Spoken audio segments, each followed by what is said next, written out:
आदाब। मैं हूं मुमताज आलम रिजवी और इस वक्त हमारे साथ मौजूद हैं मेजर जनरल जावेद इकबाल साहब, जो कि वॉर एक्सपर्ट हैं, मिलिट्री एक्सपर्ट हैं। खुसूसी तौर पर उन्हें हमने इनवाइट किया है, जो मिडिल ईस्ट पे नजर रखते हैं, और मिडिल ईस्ट नहीं बल्कि वर्ल्ड की जो सूरत हाल है और जो मिलिट्री सिस्टम है उससे भी आप अच्छा खासा वाकिफ है। मैं इस वक्त बात करूंगा क्योंकि बहुत नाजुक मोड़ पर इस वक्त सिचुएशन है मिडिल ईस्ट की। एक तरफ कतर में बातचीत चल रही है तो दूसरी तरफ स्टेट ऑफ हुर्मुस में हम देख रहे हैं कि तनातनी भी है। जावेद इकबाल साहब, क्या कहेंगे, किस तरह के हालात की बातचीत भी हो रही है और एक दूसरे को टारगेट भी किया जा रहा है? क्या है इसके पीछे? क्या ये कि हम एक दूसरे पे सबकत ले जाने वाली बात है, या ये दिखाना कि साहब हम ही ताकतवर हैं? जी अस्सलाम वालेकुम मुमताज भाई, और जय हिंद आपको और आपके सभी सुनने वालों को। देखिए, पिछली बार जब आपके साथ गुफ्तगू हो रही थी तब उसमें ये था कि ट्रम्प साहब की तरफ से ये मैसेज दिया गया था कि बहुत मुमकिन है कि इतवार जो पिछला संडे था उसकी रात के अंदर ये डील हो जाए, और पाकिस्तान की मुसालहत से और ईरान की अथॉरिटीज से भी जो उनकी बातचीत हुई थी, एक मेमोरेंडम ऑफ अंडरस्टैंडिंग की तश्कील तय पाई थी, जिसमें कि ये तय हुआ था कि जंग बंदी को 60 दिन तक आगे बढ़ाया जाएगा और स्ट्रेट ऑफ हॉर्मुज को ईरान धीरे धीरे खोलेगा और अमेरिका भी अपना ब्लॉकेड हटाएगा, और जिसमें फिर दोनों फरीकैन पाकिस्तान के अंदर इकट्ठे होकर वहां पे अपनी बातचीत आगे बढ़ाएंगे। जो बाकी सारे मुद्दे हैं उनके ऊपर बातचीत होगी, लेकिन फिर वो डिले हुआ और उसके अंदर जो प्रॉब्लम आई उसके इम्प्लीमेंटेशन में, उसकी साइनिंग में, वो बेसिकली अमेरिका की तरफ से आई। और अमेरिका ने, ऐसा समझा जाता है कि नेतन्याहू से जब ट्रम्प की बातचीत हुई तो नेतन्याहू इस डील से कहीं भी खुश नहीं थे। उन्हें इससे बड़ी निराशा थी। उन्हें लगता था कि उन्होंने जितनी मेहनत करके ये अटैक करवाया था उससे कोई भी मकसद हासिल नहीं हो रहा है। तो फिर उनकी बातचीत का नतीजा ये निकला कि ईरान के ऊपर और जो इसमें बाकी खित्ते के मुल्क हैं उनके ऊपर एडिशनल कंडीशनैलिटीज लगा दी गई, और ये भी चर्चा में आने लगा कि देखिए, इसके एवज में, इस एमओयू के एवज में जो इस खित्ते के मुल्क हैं, गल्फ कंट्रीज हैं, खासतौर से सऊदी अरब है, कतर है, कुवैत है, पाकिस्तान है, ये सब अब्राहम अकॉर्ड ये लोग भी साइन करेंगे। तो अब इस सिचुएशन के अंदर फिलहाल ये सिचुएशन है, और इस कंडीशनैलिटी के बाद हमने देखा कि अमेरिका ने जो कोशिश की कि स्ट्रेट ऑफ हॉर्मुज के अंदर अपनी फोर्स का, नेवल फोर्स का इस्तेमाल करते हुए एक आध शिप को वहां से निकाला जाए, जिसे ईरान ने निशाना बनाया, और उन्होंने भी ईरान की जो फोर्सेस थी उन्हें निशाना बनाने की कोशिश की, जिसका कि ईरान ने जवाब दिया। अब देखिए, अभी तक की जो सिचुएशन चल रही है उसको देख के एक चीज बड़ी क्लियर नजर आ रही है कि जो अमेरिकन्स हैं वो थोड़े से कश्मकश में हैं। वो ये भी नहीं चाहते कि ये जो प्रेजेंट स्टेटस को है ये टूट जाए और सारा सिलसिला दोबारा पूरी जंग की तरफ चला जाए। वो इसके भी ख्वाहिशमंद नहीं है, लेकिन वो चाहते ये हैं कि शायद एडिशनल चीजें उन्हें इस एमओयू के जरिए मिल जाए, जिसमें कि अब्राहम अकॉर्ड का जो जिक्र है वो खास तौर से शामिल है। मगर इन बदले हुए हालात में मुझे अब ऐसा नहीं लगता कि जिस तरह से इजराइल ने गजा के लोगों के साथ किया था, उसके बाद जीसीसी का कोई भी मुल्क या पाकिस्तान इस पोजीशन में है कि वो कोई भी अकॉर्ड इजराइल के साथ, अब्राहम या किसी भी तरह का कोई अकॉर्ड साइन करे। इसकी के बड़ी शदीद मुखालफत वहाँ की अवाम में, इस खत्ते के, और ख़ास तौर से ये जो मुसालहत में लगे हुए हैं मुल्क, इनके अवाम में इजराइल की बड़ी मुखालफत है। एक तो अब्राहम रिकॉर्ड ना साइन होने का मुझे ये रीज़न समझ आता है, اور دوسرا ریزن یہ سمجھ آتا ہے کہ دیکھیے ایران اس جنگ میں ایک ڈومیننٹ پاور بن کے ابھرا ہے، جس نے امریکہ اور اسرائیل ان دونوں کو شکست دی ہے۔ تو شکست خوردہ ملکوں کے ساتھ ابراہم اکارڈ سائن کرنے کی کوئی تک نہیں بنتی، اور مجھے اس لیے بھی نہیں لگتا کہ آج کی جو بدلی ہوئی اس جنگ کے بعد کی سچویشن ہے، ان میں سے کوئی بھی ملک آج ابراہم اکارڈ سائن کرنے کی پوزیشن میں۔ جی ممتاز۔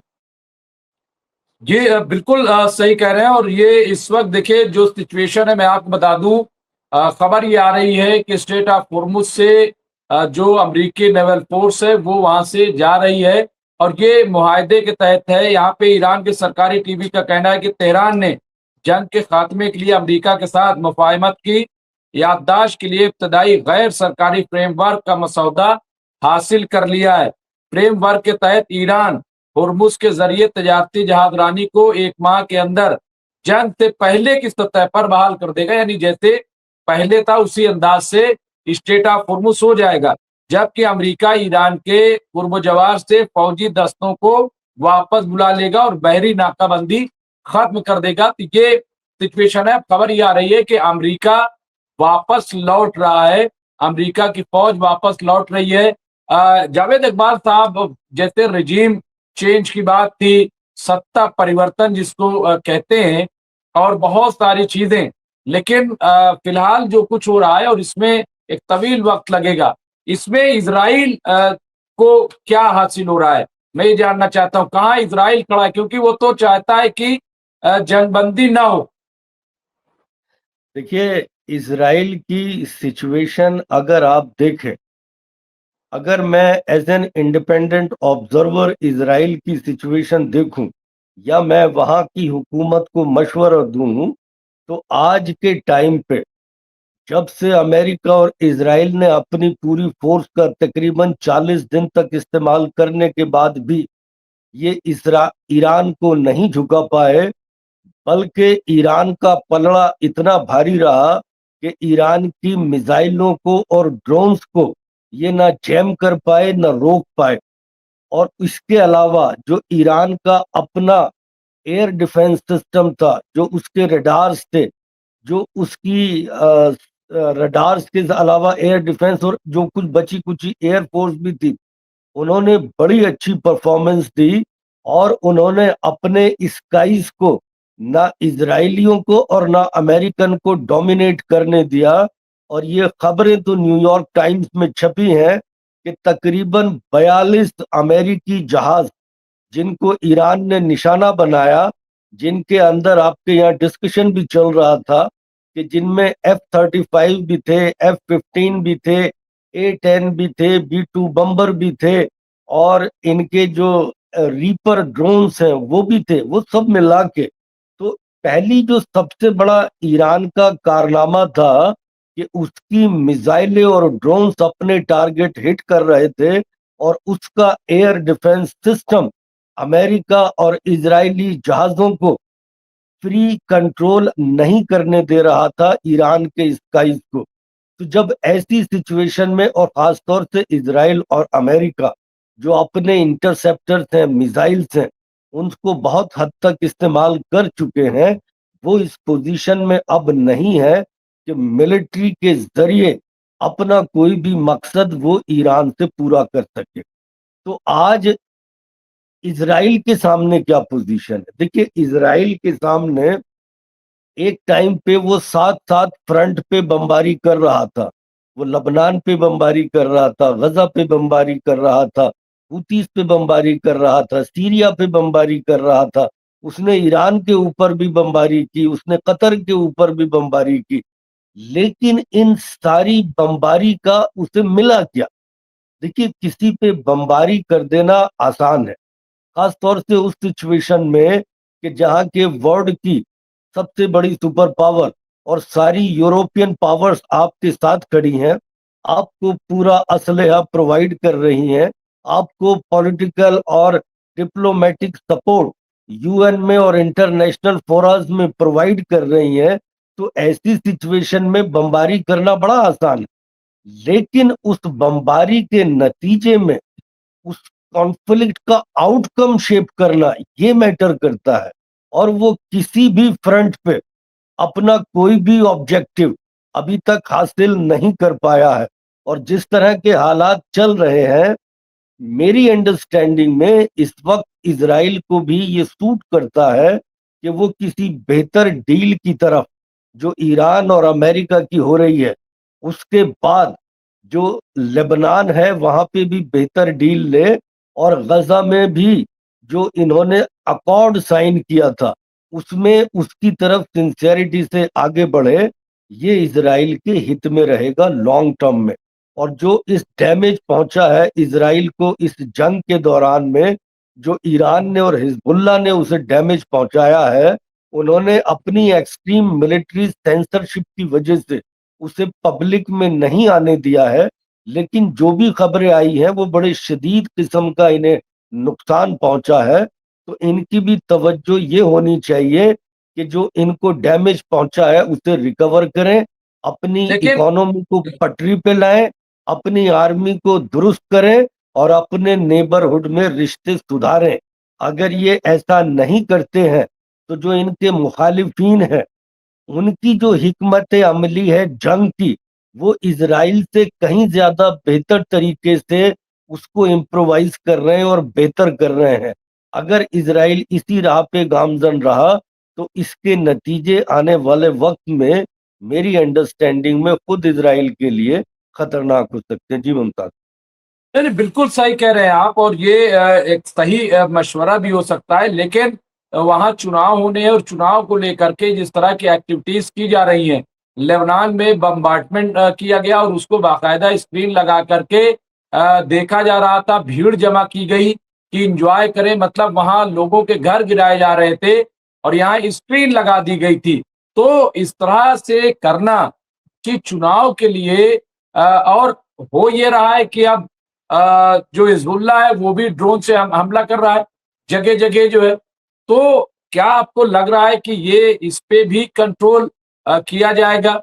जहां तक अब्राहम अकॉर्ड की बात है तो सबने ही मना कर दिया तकरीबन। पाकिस्तान ने भी मना कर दिया, सऊदी ने भी मना कर दिया, और दूसरे जो ममालिक उसमें है वो उन्होंने भी।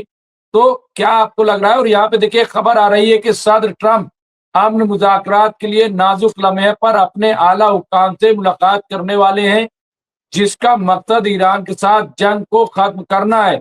इस बात पर इसरार करने के चंद दिन बाद कि बड़े पैमाने पर बातचीत की जाएगी।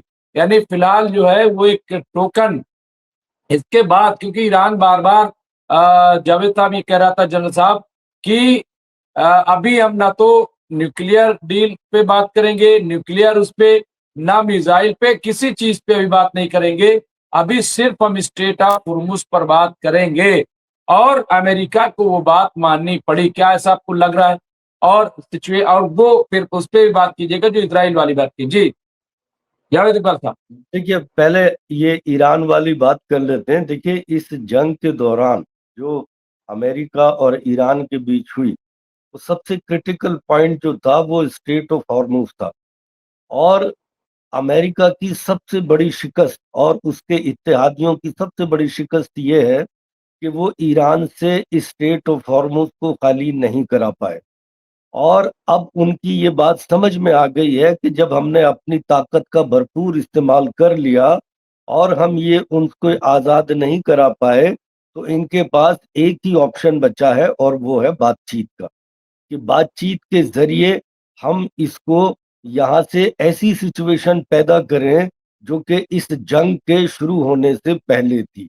लेकिन अब अमेरिका को उस सिचुएशन को पैदा करने के लिए ईरान की बहुत सारी शर्तें माननी पड़ेंगी और उसकी एक कीमत अदा करनी पड़ेगी, जिसके बिना ये सिचुएशन ऐसे आसानी से इसका हॉर्मूज का रास्ता नहीं खुलेगा। और आप ये देखिए कि अगर आप अमेरिका की जगह हैं, अपने आप को रख के देखें, तो आज आपके पास क्या ऑप्शन है? आपने ताकत का इस्तेमाल करके देख लिया, वो आपका उल्टा पड़ गया। और आपने एक सवाल किया था शुरू में रिजीम चेंज का। इन्होंने उस रिजीम को इतना मजबूती से खड़ा कर दिया है। एक काम तो इन्होंने किया है कि जो बुजुर्ग लीडरशिप थी, जो बहुत ज्यादा एतदाल पसंद थी, फ्लेक्सिबिलिटी दिखाती थी हर चीज पे, उसकी जगह एक नौजवान लीडरशिप को लेके आए हैं जो ज्यादा डिटरमिन्ड है और ज्यादा हार्ड लाइनर है, और जिसने मैदान जंग में अपने आप को साबित किया है। तो मेरी नजर में इन्होंने, और इस निजाम की सारे ईरान के अंदर ही नहीं बल्कि पूरे इस्लामिक और पूरे वर्ल्ड के अंदर उनकी एक ऐसी इमेज पैदा करती है कि आने वाले बहुत सारे सालों तक अब ये रिजीम, ये सरकार मुझे बहुत मजबूती से खड़ी हुई दिखाई देती है। तो जो ये हासिल करना चाहते थे उसके बिल्कुल बरक्स इन्होंने हासिल किया है और इस सरकार को बड़ी मजबूती से खड़ा कर दिया है। तो फिलहाल ये तो अमेरिका की, देखिए जैसे मैं बता रहा था, ट्रम्प के पास या अमेरिकन जो पॉलिसी मेकर्स हैं उनके पास तीन ऑप्शन है इस सिचुएशन से आज भी डील करने के। पहला ऑप्शन तो है कि वो जो मिलिट्री फोर्स है उसकी तरफ जाए जिसके के लिए नेतन्याहू छटपटा रहा है, या जिसके के लिए कुछ ऐसे अमेरिकन हार्डलाइन सेनेटर्स हैं जैसे Lindsey Graham, Ted Cruz type, वो ट्रंप पे दबाव डाल रहे हैं, या अमेरिका का मिलिट्री इंडस्ट्रियल कॉम्प्लेक्स दबाव डाल रहा। एक ऑप्शन ये है। दूसरा ऑप्शन उनके पास ये है कि ये जो गैर यकीनी की सिचुएशन, अनसर्टेनी की सिचुएशन चल रही है, ये लॉन्गर टर्म तक चलती रहे। और तीसरा ऑप्शन ये है कि आप इमीडिएटली, जो अभी आपने बतलाया कि बैक चैनल या जितने भी बीच में कंट्रीज हैं उनके गुड ऑफिसेस का इस्तेमाल करते हुए सिचुएशन को डिफ्यूज करें, स्टेट ऑफ हॉर्मुज को जंग से पहले की जो सूरत थी उसमें लेके आए, और जो भी उसकी कीमत अदा करनी है उसको अदा करने के लिए तैयार रहे। जी मुमताज। नहीं नहीं बिल्कुल। और वो जो हमने बात की थी लेबनान को लेकर के, जिस तरह से वहां पे अटैक कर रहे हैं या उस पे पॉलिटिकल वो कर रहे हैं कि स्क्रीन पे दिखाना, या तो क्या आपको लग रहा है कि उस पे अभी खबर ये भी चला रहे हैं कि साहब वो कब्जा करते जा रहे हैं? दाहिर है ये इलेक्शन में जाने की तैयारी है, दिखाने की तैयारी है कि साहब हमने बड़ी कामयाबी हासिल की, लेकिन क्या आपको कुछ नजर आ रहा है ऐसा कि बहुत कुछ हासिल देखिए, कर लिया हो नेतन्याहू ने? नहीं नहीं, देखिए मैं जिस नजरिए से देख रहा हूँ, मेरी, नेतन्याहू ने जब लेबनान के ऊपर हमला किया था मार्च के फर्स्ट वीक में, उसने ये बोला था कि हम लिटानी रिवर तक जाएंगे और अब इजराइल का बॉर्डर वहां तक रहेगा। उसके अलावा उसने ये बोला था कि हम हिजबुल्लाह को डिसआर्म करेंगे। अच्छा, हिजबुल्लाह के लिए एक थोड़ा सा जो सेटबैक रहा है, ये जो उनकी प्रेजेंट गवर्नमेंट है, ये अमेरिका और इजरायली नवाज पॉलिटिकल गवर्नमेंट है। वहाँ का प्रेसिडेंट भी और वहाँ का प्राइम मिनिस्टर भी एक्चुअली वो अपने मुल्क के इंटरेस्ट में काम नहीं कर रहे, और वो बल्कि जो अमेरिकन और इजरायली इंटरेस्ट हैं उनकी दिफा में ज्यादा लगे हुए हैं। लेकिन जैसे जमीनी हालात में है, मुझे ऐसा नहीं लगता कि इजराइल, अमेरिका या ये लबनान की मौजूदा सरकार मिलके भी हिजबुल्लाह को डिसआर्म कर पाएगी। क्योंकि उसका एक बड़ा कारण ये है कि एक तो हिजबुल्लाह मिलिट्रीली बड़े स्ट्रांग पोजीशन में है, और उन्होंने जो लेटेस्ट टेक्नोलॉजी जो कि यूक्रेन और रशिया वार में इन्वॉल्व हुई थी उसका इस्तेमाल करके जिस तरह से इजराइल के प्रोपेगंडे को भी तोड़ा है, कि सारी दुनिया को उन्होंने लाइव दिखाया है कि वो किस तरह से इजराइल के जो साउथ लबनान में मिलिट्री ठिकाने हैं उनको निशाना बना रहे हैं। इसके अलावा जो नॉर्दर्न इजराइल के अंदर इजराइल के मिलिट्री ठिकाने हैं उनको भी निशाना बना रहे हैं। और इसका जवाब अभी तक जो इजराइल का एयर डिफेंस सिस्टम है वो एफपीवी ड्रोन्स को रोक पाने में नाकाम रहा है। तो हिजबुल्लाह बड़ी मजबूत पोजीशन में है, ईरान एक डोमिनेंट पावर बन के उभरा है, और ईरान के राइज की वजह से जो लेबनान की आज पॉलिटिकल गवर्नमेंट है, जो हिजबुल्लाह से खुश नहीं है और उसे डिसआर्म करना चाहती है, اور امریکہ اور اسرائیل کے ساتھ کولیبوریٹ کرنے کے لیے تیار رہتی ہے، حزب اللہ کی اس نئی پوزیشن سے اور لبنان میں عوام کی مقبولیت کی وجہ سے وہ اپنی تمام تر کوششوں کے باوجود آج اس پوزیشن میں نہیں ہے کہ حزب اللہ کو ڈسارم کر سکے۔ تو جو نیتن یاہو کا اوریجنل ٹارگٹ تھا، جو اس نے اپنی قوم کو، اپنی نیشن کو دیا تھا، وہ یہ دیا تھا کہ میں لٹانی ریور تک اسرائیل کا بارڈر لے جاؤں گا، اور اس کے بعد اس نے یہ بولا تھا کہ میں حزب اللہ کو ڈسارم کروں گا۔ ان دونوں مقاصد سے وہ بہت دور ہے، اور یہ جو وہ دکھا رہا ہے کہ ہم لبنان میں اب آگے بڑھ گئے ہیں، یہ ایک سمبولک جسچر دکھا رہا ہے۔ اور دوسرا، وہ جو اپنی عوام کو دکھانے کی کوشش کر رہے ہیں کہ کس طرح سے لوگوں کے گھروں کو توڑ رہے ہیں، تباہ کر رہے ہیں۔ دیکھیے، میں نے اس آپ کے ساتھ ڈسکشن کے دوران ایک چیز کا ذکر کیا تھا کہ جب ہم جنگ کا مطالعہ کرتے ہیں، ہم نہ صرف یہ دیکھتے ہیں کہ کس کے پاس کس طرح کے ہتھیار ہیں، کس طرح کی تیاری ہے، کس طرح کی ان کی نیشنل پاور ہے، ہم یہ بھی دیکھتے ہیں کہ ان دونوں کی جو پولیٹیکل اور ملٹری لیڈرشپ ہے، اس کا مینٹل میک اپ کیا ہے، اس کی مورل فائبر کیا ہے، اس کا بالکل کیریکٹر کیسا ہے۔ اور یہ یہاں پہ دکھاتا ہے، جیسے پہلے بھی میں نے آپ کے چینل پہ کہا کہ آج امریکن اور اسرائیلی کیریکٹر میں، اخلاق میں اتنا گر چکے ہیں کہ وہ اپنے ہی بنائے ہوئے جو ان کے نیم تھے کہ سویلینز کو نشانہ نہیں بنانا ہے، لوگوں کے گھروں کو نشانہ نہیں بنانا ہے، میڈیکل فورسز کو جو میڈکس ہوتے ہیں انہیں نشانہ نہیں بنانا ہے، جرنلسٹ کو نشانہ نہیں بنانا ہے، یہ سب اخلاقیات میں اتنا گر گئے ہیں کہ بچیوں کے اسکولوں کو نشانہ بنا رہے ہیں، یونیورسٹیز کو اور ہاسپٹلز کو نشانہ بنا رہے ہیں۔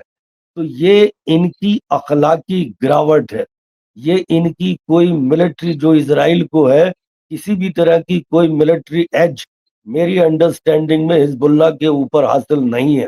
اور یہ ایک، کیونکہ ایران میں انہیں کچھ نہیں ملا، آج یہ اپنی عوام کو، نیتن یاہو ایسا کچھ نہیں دکھا سکا کہ امریکہ کو پرسویٹ کرنے کے بعد 40 دن ایران سے جنگ لڑنے کے بعد اس نے کیا حاصل کیا۔